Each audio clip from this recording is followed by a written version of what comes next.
भजन संहिता 20 अध्याय 2nd verse.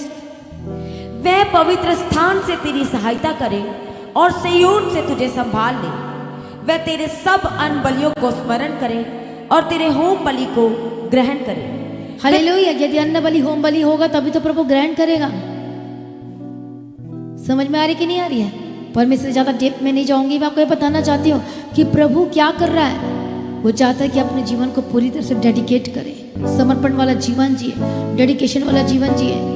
हम Bible में देखते हैं उन लोगों के विषय में जिन लोगों ने डेडिकेटेड लाइफ नहीं जिया, खुद कोई समर्पण सरेंडर वाला जीवन नहीं जिया, काम नहीं किया, वो क्या हो गए? परमेश्वर के मास्टर प्लान से वंचित हो गए, उस ब्लेसिंग से वंचित हो गए, क्योंकि परमेश्वर एक बड़ी विजय के लिए तैयार कर रहा था। हाय है ना? इसे क्या कहता है? धीरज को अपना पूरा काम करने दो कि तुम क्या हो जाओ, उस समय में पूरे और सिद्ध हो जाओ और तुम्हें किसी बात की घटी ना होने पाए। हालेलुया। किसी भी चीज की घटी ना होने पाए। परीक्षा में वही स्थिर हो सकता है जिसके जीवन में आत्मिक बुद्धि और समझ है।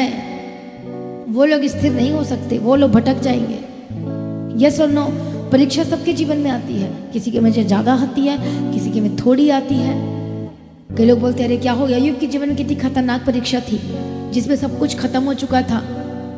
जब एक विश्वासी में आए तो वो संभल नहीं सकता, लेकिन संभल तब सकता है यदि उसने परमेश्वर के वचन की ओर ध्यान दिया है। वो बच जाएगा। हाय आना, वो बच जाएगा, वो संभल लेगा। हालेलुया। कितने को समझ में आ रहा है? परमेश्वर की तारीफ हो। और वो कैसे? इसलिए क्या कहता है नेक्स्ट लाइन में? पर यदि तुम में से, इसलिए पर यदि लिखा है, उसके बाद क्या लिखा है? यदि नहीं लिखा जाना चाहिए था, यदि। इसलिए परमेश्वर का वचन क्या कह रहे? बुद्धि, तुम्हें आत्मिक बुद्धिमान होना जरूरी है, स्पिरिचुअल सेंस होना जरूरी है, तभी आप परीक्षा में स्थिर रह पाएंगे दुख के समय में। क्योंकि वो दुख पल भर का है आपके जीवन में, थोड़ी देर के लिए आई आपके जीवन में, जो आपको एक बड़ी ग्लोरियस थिंग्स के लिए आपको तैयार कर। यदि मेरे जीवन में दुख नहीं आता तो मैं यहाँ तक नहीं पहुँचती। यदि मैं बीमार नहीं पड़ती तो मैं यहाँ तक नहीं। विश्वास में आ गए थे, बैप्टिज्म ले लिया था, फिर से दोबारा प्रॉब्लम आई, फिर से प्रार्थना में गए। मतलब दुख मुझे प्रभु के करीब लेकर आ रही थी, दर्द मुझे प्रभु की और क्या लेकर आ रही थी? करीब लेकर आ रही थी। ये प्रभु का तरीका है। प्रभु को पता है कि किस तरह से हम परमेश्वर के समीप आ सकते हैं। ऐसे नहीं आ सकते, पर वैसे जरूर आ सकते हैं। ये वैसे नहीं आ सकते और ऐसे आ सकते हैं।